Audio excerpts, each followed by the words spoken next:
ಏನು ಕಾಕ ಬೇಲಿ ಹಾಕಿರೋದಿಲ್ಲಿ? ಹಾಂ, ಯಾವಾಗ ಹಾಕಿದ್ರು ಕಳ್ಳೆ?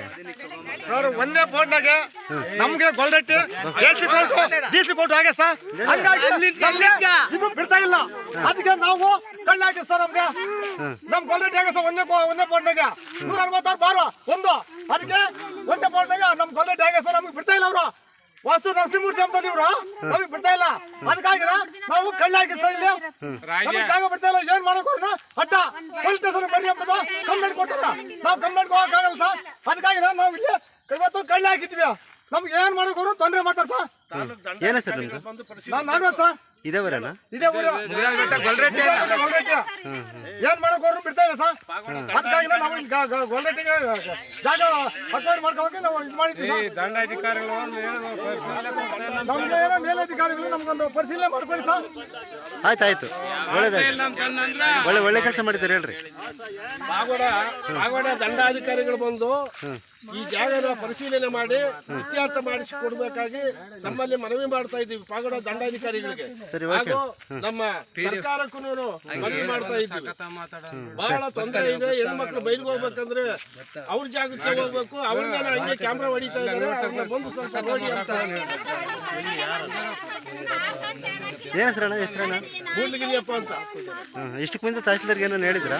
ತಹಶೀಲ್ದಾರ್ಗೆ ಅರ್ಜಿ ಕೊಟ್ಟಿದ್ರೆ ಇಷ್ಟಕ್ಕೆ ಮುಂಚೆ? ಅರ್ಜಿ ಕೊಟ್ಟಿದ್ದೀವಿ, ಪಂಚಾಯತಿಗೆ ಅರ್ಜಿ ಕೊಟ್ಟಿದ್ದೀವಿ, ಎಸಿ ಕೊಟ್ಟಿದ್ದೀವಿ. ಎಸಿ ಕೋರ್ಟ್ ಆಗಿದೆ, ಡಿಸಿ ಕೋರ್ಟ್ ಆಗಿದೆ, ನಮ್ಮ ಪಾಗೋಡ ಕೋರ್ಟ್ ಆಗಿದೆ. ಎಲ್ಲ ಕೋರ್ಟ್ಗಳು ನಮ್ಮಂತೆ ಆಗಿದ್ರು ಇವ್ರು ನಮ್ಗೆ ಬಿಟ್ಕೊಡ್ತಾ ಇಲ್ಲ. ಅದರಿಂದ ಈಗ ಸರ್ಕಾರಕ್ಕೆ ಮನವಿ ಸಲ್ಲಿಸ್ತಾ ಇದ್ದೀವಿ. ದಯವಿಟ್ಟು ಅದನ್ನ ಇದ್ ಮಾಡ್ಕೊಡ್ಬೇಕಂತ ಕೇಳ್ಕೊಂತ ಇದ್ವಿ. ಒಂದ್ಸ ಮಂಡಲ್ಗೆ ಅರ್ಜಿ ಕೊಡ್ರಿ ಅಂತ ಕೇಳಿದ್ರು. ಕೋರ್ಟ್ ದಾಖಲಾತಿ ಕೊಡ್ರಿ ಅಂತ ಕೇಳಿದ್ರು. ಅವು ಕೊಟ್ಟು ಅರ್ಜಿ ಹಾಕಿ ಕೊಟ್ಟು ಬಂದ್ರೆ ಇವತ್ತು ನಮ್ಮ ಮಾಹಿತಿ ಕೊಡ್ತಿಲ್ಲ ಸರ್. PDO secretary. ಹೌದಾ? ಏನ್ ಹೆಸರಣ್ಣ? ನನ್ನ ಚಿತ್ತಪ್ಪ ಸರ್. ಅಕ್ಕ ಏನ್ ಕರಡಿ? ಏನು ಕರಡಿ?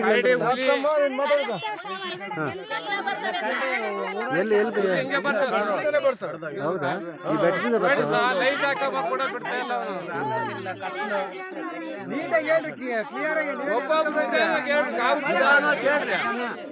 ಹೇಳ್ರಿ, ಇನ್ನು ಏನೇನು ಸಮಸ್ಯೆ ಇದೆ?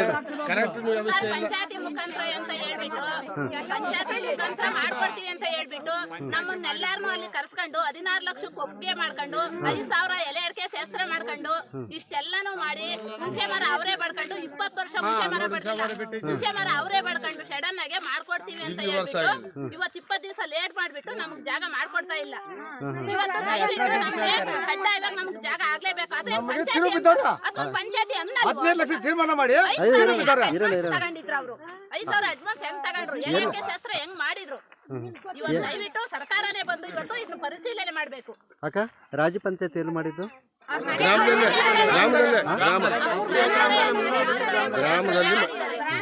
ಯಾರು ದೊಡ್ಡವರಿದ್ರು?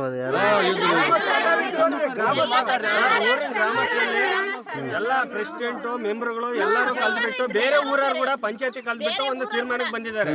ತೀರ್ಮಾನ ಆದ್ಮೇಲೆ ಸರಿ ಇಷ್ಟು ಕೊಪ್ಕೆ ಅಂತ ಹೇಳ್ಬಿಟ್ಟು ಮತ್ತೆ ಆ ಕಾಸು ಕೊಡ್ಬೇಕಾದ್ರೆ ಇಷ್ಟಕ್ಕಾಗಲ್ಲ, ನಮ್ಗಿನ್ನೂ ಜಾಸ್ತಿ ಬೇಕಂತ ಕೇಳ್ತಾ ಇದ್ದಾರೆ. ಅದಕ್ಕಾಗಿ ನಮ್ಮ ಹತ್ರ ದುಡ್ಡಿಲ್ಲ. ಈಗ ನಾವು ಕೋರ್ಟಲ್ಲಿ ಆಗಿದೆ ಬಿಟ್ಟಿದೆ. ನಾವು ಅನುಮತಿ ಪ್ರಕಾರ ಊರೆಲ್ಲ ಹೇಳಿರೋದಕ್ಕೆ ಎಲ್ಲರೂ ಒಪ್ಪಿಗೆ ಕೊಟ್ಬಿಟ್ಟು ಇದು ಮಾಡ್ತಾ ಇದ್ದಾರೆ. ಅದಕ್ಕೂ ಒಪ್ಪಿಗೆ ಇಲ್ಲ, ನಾವು ಅದಕ್ಕೆ ಒಪ್ಪೋದಿಲ್ಲ ಅಂತ ಹೇಳ್ತಾ ಇದ್ದಾರೆ. ಎಷ್ಟು ದಿನ ಆಯ್ತು?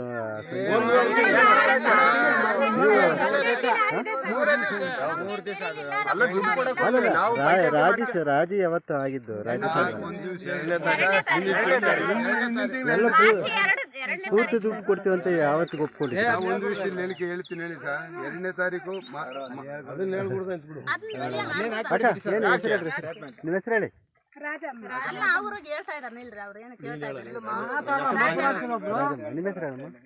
ಗೌರಮ್ಮ. ನಿಮ್ಮ ಹೆಸರು? ಭಾಗ್ಯಲಕ್ಷ್ಮಿ. ನಿಮ್ಮ ಹೆಸರು? ಬೋರಣ್ಣ. ಓಕೆ, ಆಯ್ತು. ಹೇಳ್ಬಾರ್ದು ಅಂತ ಇದ್ದಾರೆ ಅಣ್ಣಯ್ಯ.